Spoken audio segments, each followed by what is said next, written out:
Welcome back. So, what if I told you that your imagination, it's not just for daydreaming, that it's not some passive little escape route, but the actual creative force that is literally building your reality every single moment of every single day? Okay, let's really dig into this because today we're exploring a pretty radical idea about the true power of your mind.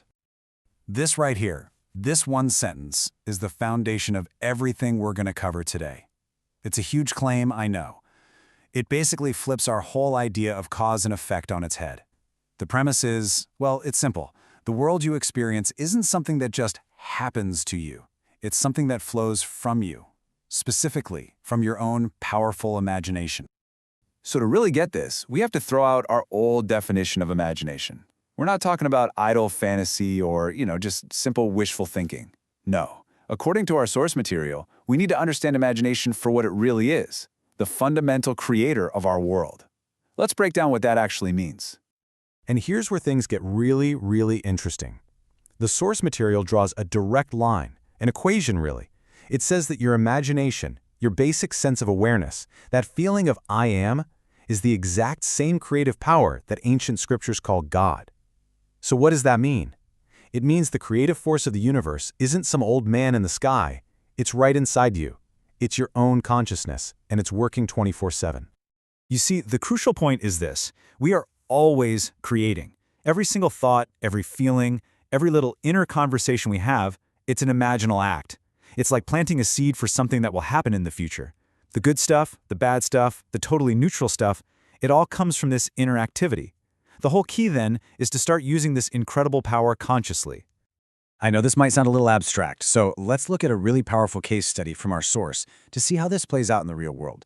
It's this incredible story of a 16-year-old girl who, in a moment of just total despair, put this principle to the absolute ultimate test. Just picture this for a second. It's Christmas Eve in San Francisco. It's cold, it's rainy, and this young girl is on a streetcar, crying her eyes out because her family has fallen on really hard times. But right there, in that moment, she makes a choice. She closes her eyes and decides to use her senses to create a totally new reality. The cold, wet rail of the streetcar, in her mind, it becomes the rail of a ship. The salt from her own tears, she imagines it's the salt of the sea spray on her face. She goes all in, fully immersing herself in the feeling of being on a ship, sailing to Samoa. And would you believe it, this just perfectly shows the link between her inner world and the outer world.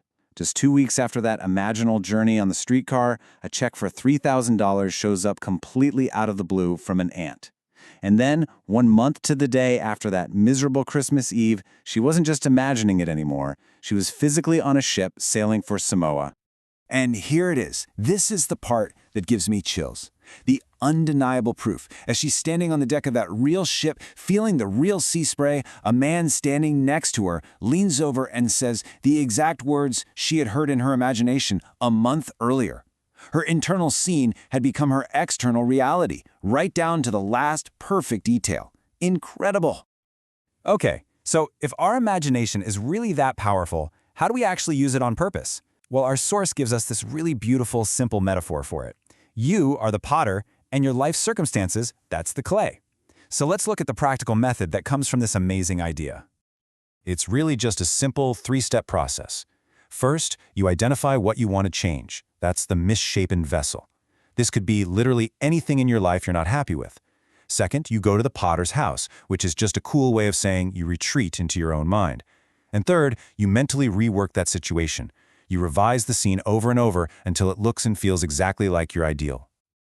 All right, let's make this super concrete. Let's say your boss criticized you in a meeting, and you left feeling totally discouraged. That's your misshapen vessel. So using this potter's method, you'd go into your imagination later that day, and you just replay that scene differently. You'd imagine hearing your boss congratulating you. You would let yourself feel that pride, that sense of accomplishment, and then you just drop it, knowing that new seed has been planted. And this is a really important point. This power is 100% your own. You don't need anyone's permission or consent to imagine a better outcome for them or for yourself. It's a totally internal act of revision. It's like a gift you can give freely in the private workshop of your own mind. You know, when you really start to apply this method, the implications are they're profound. You start to shift from feeling like a passenger in your life to being the one in the driver's seat. The world stops feeling like this series of random, chaotic events, and it starts showing itself for what it is, a perfect mirror of your own inner state. This quote, this is maybe the single most important takeaway from all of this. The world is yourself pushed out. It means everything you see, everyone you meet, every single situation you find yourself in, it's all just a reflection of your own consciousness. The people in your life are simply playing the parts that you have assigned them, consciously or not, through your own assumptions and inner conversations. So, let's just boil this all down. What are the key takeaways? First, and this is the big one, you are the creator, not a victim of your circumstances. Second, all change starts from within. If you want to change your life, you have to change what you are imagining. And finally, you can use this incredible power not just for yourself, but to lift up the people around you by imagining the absolute best for them. So this brings it all right back to this very moment. Right now, as you're listening to this, what are you assuming is true? What are those little inner conversations you're having with yourself? Because whatever they are, you are in the act of creating your future. This isn't something you can just turn on and off. It's happening all the time. At the end of the day, our source material tells us that all of human history is really just the history of ideas that were implanted in the mind.